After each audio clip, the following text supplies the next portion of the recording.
and listening and connecting, and he'd be like, you know, stepping on dead trees and doing the boy destructiveness that they do. And then I'd be writing in journals the whole time, where I just was basically autocratic writing and hearing my guidance. I have a trunk full of these journals. And I began meditation in my early 20s as another way to hear my guidance. But I feel like I've been like Hansel and Gretel following the trails. I feel like, you know, I've been all over the planet. I've lived in many places around the world. And even in our country, in the United States, and my whole life has been just following that guidance. So you're definitely listening to someone who is a good speaker for accessing your inner guidance. And eventually I realized I was doing it for friends and in romantic interests so naturally that I'm like, I need to get paid for this. And that's where I'm at nowadays. I help people out with that. And there's tweaks to consciousness that I learned in I have many different, as you said, Lily, and but really it's me. It's just me. And so I got these trainings to better inform parts of my understanding so I could do different techniques. Consciousness, I'm a Qigong teacher, I'm a yoga teacher. The energy medicine that I created is called Vibrational Upgrade System. So yeah, I have those certifications got me started, and there are different modes of delivery, but you're even getting a transmission now. And I love blowing people's minds about the blowing up the American paradigm. My first career was politics, and it was to help the system change. And I stepped out of it, during which, by the way, I learned to meditate. I was walking through a bookstore in San Francisco because I was based in California at the time, and working on the 92 elections. And it was so stressful. It was a really intense campaign season, and I quickly went up the ladder. It was a very natural fit for me. That's, okay, what else is possible? I'm not supposed to be this stressed out. And I'm walking in a bookstore, and off the shelves, I think it was the Buddhist section, falls a book on meditation. And so within a year, it was such a natural fit. Within a year, I was teaching it to others. So I've been meditating for 27 years, and really, I've always had that connection, like I said, that clarity. The meditation instruction for me helped me have tools to create more space for my guidance to come through, and more with saying yes to my guidance and following through it. And I love to turn people on to blowing up the conditioning we have, that in that they can actually have distance from mind and distance from their thoughts, and you don't have to believe your thoughts. But woohoo! Everybody's seen that on Facebook by now and on Instagram, but actually helping people have rearing them to actually do that and feel that, it's my greatest joy. Because I feel like so my first career, as I said, was politics. She was in public policy, for God's sakes. And I stepped out of it and into using my bachelor's in English literature, and then doing the energy medicine and wellness sessions on the side, because change I saw had to happen one by one. I stepped out of politics the same time Gorse did, and he started Inconvenient Truth that got him the Nobel Peace Prize.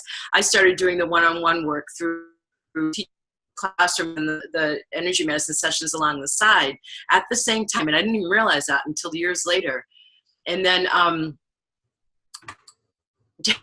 helping people, what I just said, one by one, as each of us gets free from the conditioning and from the paradigm, especially since around 2012 with this 20-year window we had to be 32, it's such a sense of power to the love and the light that we come from and that we are and that we hold and that we're going to go to free people up from feeling trapped in any way, that they have to make money this way, that they have to settle for this job because they have in the mortgage, or that they have to stay in this relationship because they're afraid, even though in bucking against their guidance, and how to help people, how to remove, because there's a ton of beliefs within the realm of why people, even when they hear their guidance, don't follow through. And I love to free people up, because one more free person in today's energetics it used to be 10,000, but one more free person, meaning a high vibration, frees up 100,000 people. So the change is happening within, it's not external. So I love what I do. I love freeing up people. Yeah, that's good. Yeah, some juice there for you. That's wonderful. You know, Bonnie and I just this morning were talking about the pain, let's say, as an example, that is experienced by the human collective, and how if there's pain in the human collective, as an example, then that pain is ours too, and it's up to each of us to clear that pain from the collective. And so what you're saying about, you know, kind of like on the collective and the consciousness is absolutely true, and it's accelerating. So more and more on an individual level, we're becoming more responsible for the collective, and I love that. So that's a great segue into my next question. We would love for you to talk a little bit about more of what does accessing your own information mean to you, Allison, and how do you work with people? One of the things that really makes me curious about you is that you are an expert and so trained and developed in a lot of different modalities. How do you know which one to use, or how do you combine them? And how do you work with your clients to help them access all that innate wisdom? Well, if you wouldn't mind, Lily, I just want to go back because the synchronicity. I had a client who's been a student and a client of mine, and she's even volunteered to help get my work out to more people because she loves the results she got. She was posting on Facebook something about a picture of a scale and how she understood that to be helping her rebalance between her relationship with her dad, her relationship with her husband, and the rebalancing with, and I was saying, you know what, because I had just come across some astrological information, because I always give new moon and full moon newsletters from my yogic practices, real how connected we are and how influential it is. So I'm not by any means an astrologer, but I notice I'm trying to understand more from the stars alignment, the influence, why we're all thinking the same kind. So I said to her, you know, those scales represent Libra, and Jupiter just moved into Libra, and Jupiter is a planet for expansion, and it's a sign for balance. And so what if you're actually helping to heal and bring in the justice between the masculine and the feminine, as we all are, which is considered a part of the paradigm we're moving into. And she was really excited and said, I love that you added that in. And I said, and what if by you selfishly, let's just say it's selfish, she's not, just say it's by you selfishly or with self-interest of clearing that within you, you're naturally impacting the holographically the collective. So isn't that a beautiful, like, divine interweaving of the mechanisms of when we get free, we free up? Yeah. And it is much more powerful, like you said, Lily, because it's the unity consciousness is also a big part of the paradigm we're moving into. So going into answering your question, one of my nicknames is Hawkeye Eyes, and this didn't make for ease with romantic situations in my teens and 20s, but it definitely helps me with the work I do. I can see through like intuitive hits immediately. And from the decades of working with the meditation, I understand, and even from the of living amongst the Chinese and learning more indirectness as opposed to the American. And I was born and raised in Boston. I mean, talk about direct. If it weren't New York City, then what is Boston? Direct speak, get straight to the point, just talking bullets, don't even complete sentences because people's impatience is, right in your face. And so I got really excited. I was tools living among Chinese on how to be more indirect and even more how they're considered a feminine society and we're considered a masculine society. And when I was guys from England, they would say American women have balls. Like, we're considered masculine even to over the pond guys right over there. I mean, it's like so to Chinese guys, we're considered very masculine. To the Chinese, we're considered a masculine country because we go, we make happen, and then much a feminine country. And I learned a lot from that. And so there's a certain, and they have a sense of antiquity and connection to the thousands of years of history. There's burden there for them too, because they feel like they have to live up to their grand and glorious, rich cultural history. But connection also in the sense of, like, when I teach Qigong, there's this one move. I shouldn't even be doing what I'm doing right now. I'm not going to show you the second half of it.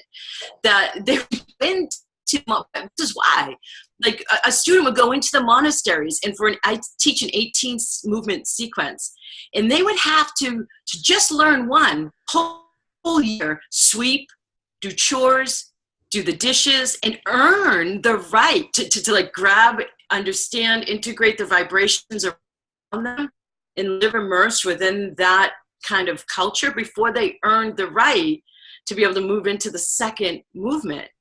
And we're such a consumer society. We demand and we expect, and it trains and conditions our mind to do the same when it comes to this kind of soulful expansion work. And so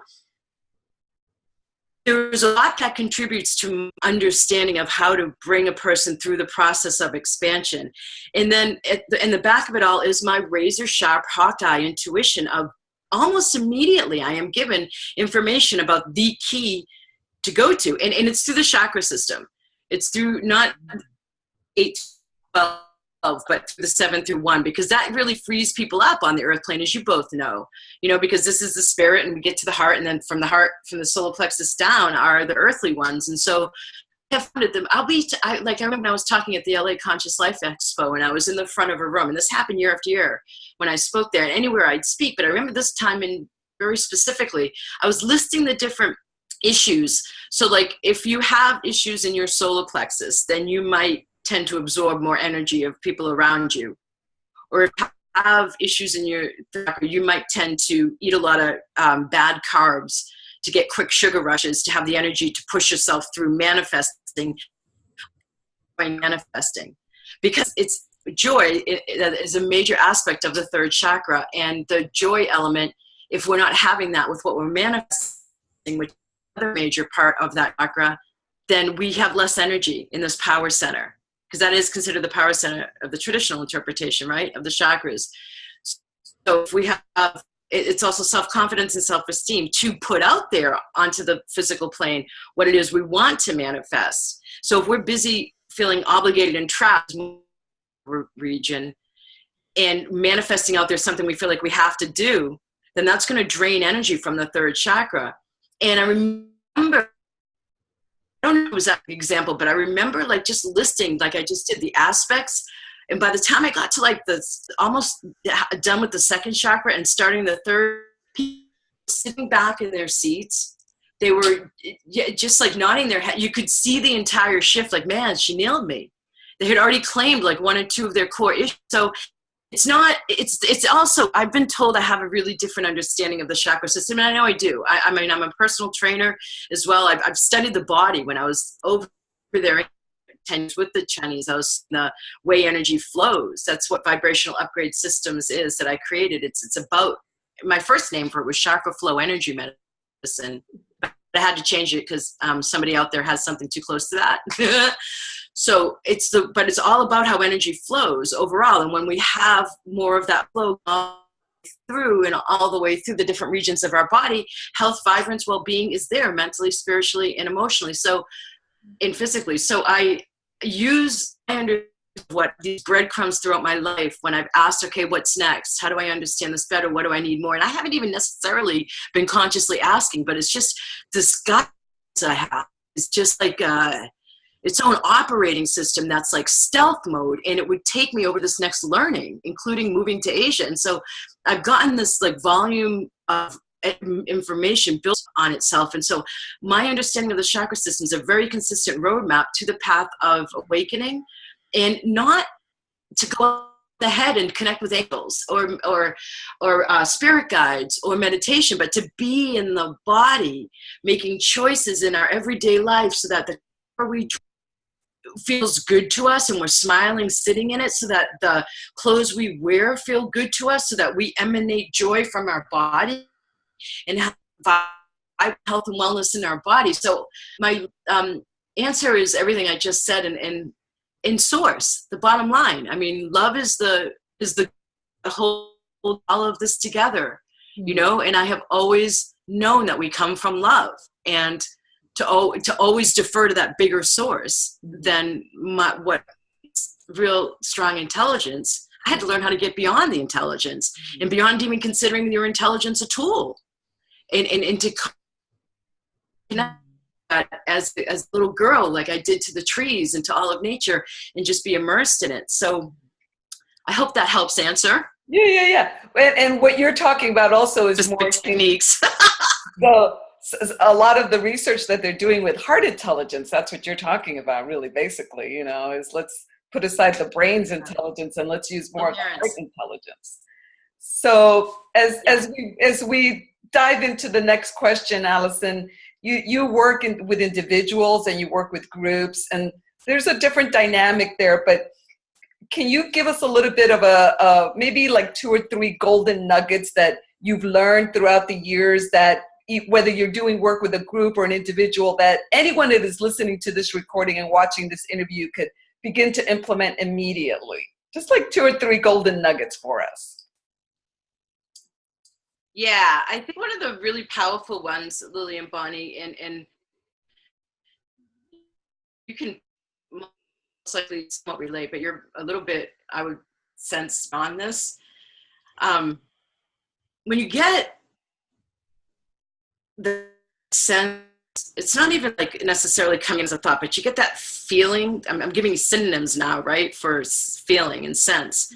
So clairsentience, one of the main ways that on the physical 5 senses, that this thing is right for you, that this choice is right for you, that this person, yes, go meet them, or this summit, go click to, like you are here for the listeners, and you don't do it, and you hesitate, and you start to have your mind asking, what is that going to lead to? And mind, from its conditioning and training in our society, wants to have the reason and the logic.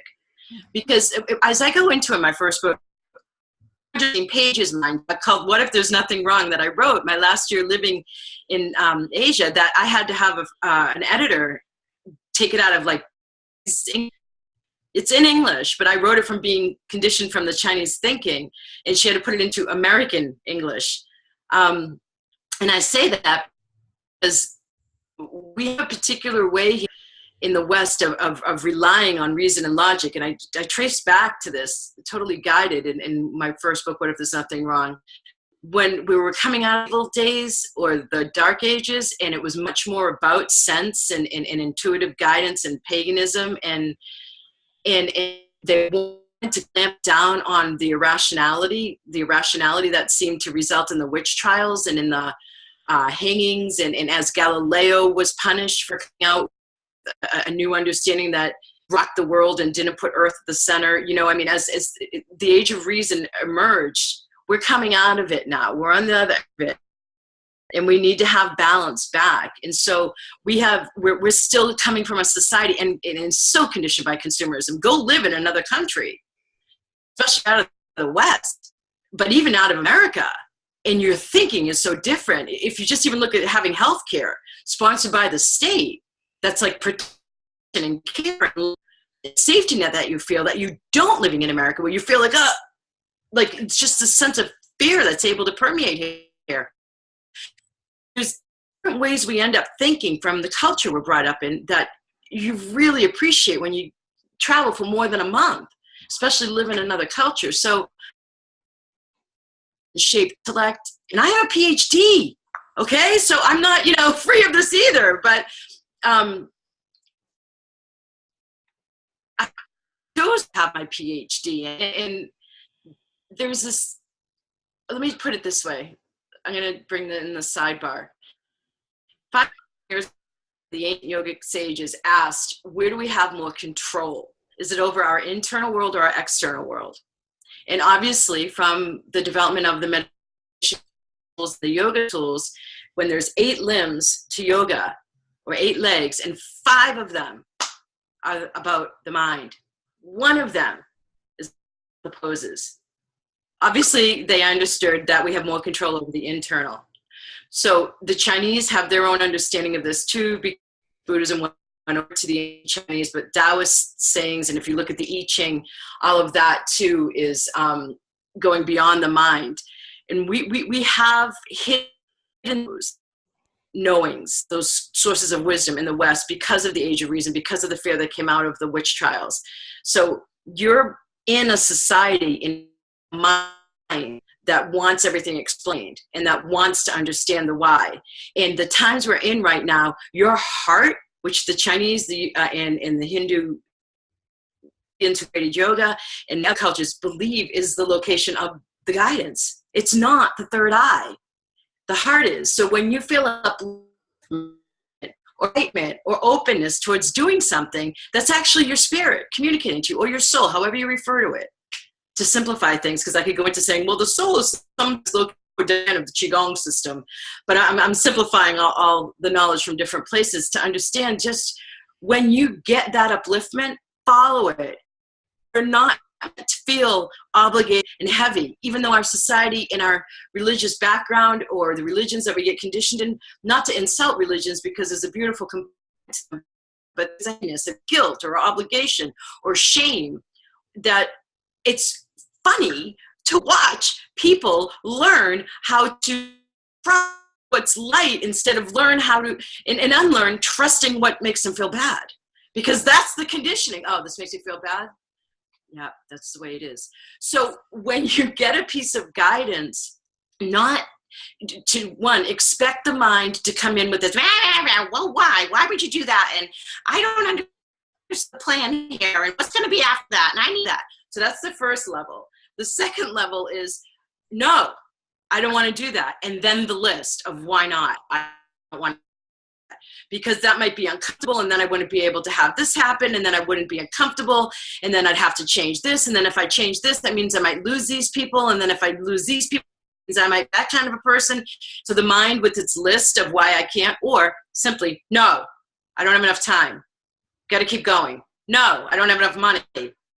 No, I don't have enough energy. Or relying on the lack paradigm. So it's like the knee kicking out with the reflex from the old school doctors when they'd have those hammers and hit on your knees and the knee would go out. The mind saying no, when the heart says, yes, here's a piece of guidance, do that, is a reflex. So to expect any differently is setting yourself up for failure. But in knowing that, you have more power now, because you can just sit there and look at your mind and say, okay, I understand you, but I want to try something new. And so I'm going to take one step here and then just trust, which is a huge tool in our times right now, and step next. And I trust I'll have more guidance come in. But a lot of people trick themselves and they think I'm not getting the whole story downloaded to me right here from start, climax, end. So that means I don't have guidance, when it's actually sentence, sentence, sentence. Oh, there's a paragraph. Another piece of guidance, another sentence, new paragraph, another sentence, another sentence. One step at a time, and your story builds. It's really fun to get people's backs too, when they're like, well, because I have particular processes in my group program, Magic, Manifestation, and Money Flow, that I set people up with while I'm in the background doing videos through their modules of tweaking their consciousness so that they open more and see and magnetize more possibilities and opportunities to them. So they start to open. And so like by week 3, they're saying, Allison, I have this opportunity, and this opportunity. Which one should I follow? And I'll get their backs by giving them the guidance, but I'll ask them first. So it's like I'm helping them develop their musculature to distinguish or discern what guidance is and what just mental attachment, ego attachment is. It's a process, you know. I mean, it's a definite unlearning and then a relearning. It's really fun. That's really awesome. And unfortunately, we are actually coming down to the last couple minutes of our interview, and I'm like really bummed because you have such amazing information. So I just want to ask you for just one last piece, if you have, something that somebody can walk away with how to sit and meditate, how to be quiet for a minute. Do you have any kind of information like that? So a lot of, I teach every Monday night my yoga meditation, and I'm going to be teaching that in a couple of hours. And a lot of newbies come in every week and they expect their mind to go quiet when it does not happen. The mind actually is being observed. It even gets a little self-conscious and it gets louder. So if you tried to sit down and meditate and you found you can't meditate, it's not because of you. It's the nature of the beast. And in the observing of it alone, you're creating distance from your thoughts and having to action based on them. So I'd love to dispel that myth. So if you've tried to meditate before and you think you can't because your mind didn't go quiet, that's not the end game. That is absolutely perfect. I Does that love help? And then that helps you. that. That is, Then that that is creates space. accurate. Yes? That is awesome. It creates more space for your guidance because I'm sorry, Bonnie. It's catching. I just want to thank you so much for all the incredible information you have given us today. I could really sit and listen to you for a very long time because you have so much information and we really appreciate it. I want to encourage everyone to go to Dr. Allison's website. The information is connected with the links here. The stuff she is going to be giving you is absolutely amazing. And I want to thank everybody for joining Lily and I on the Enlightened Humanity Circle Spiritual Rave, where we're helping you get a little more access to your own information. Thank you. Bye, everyone.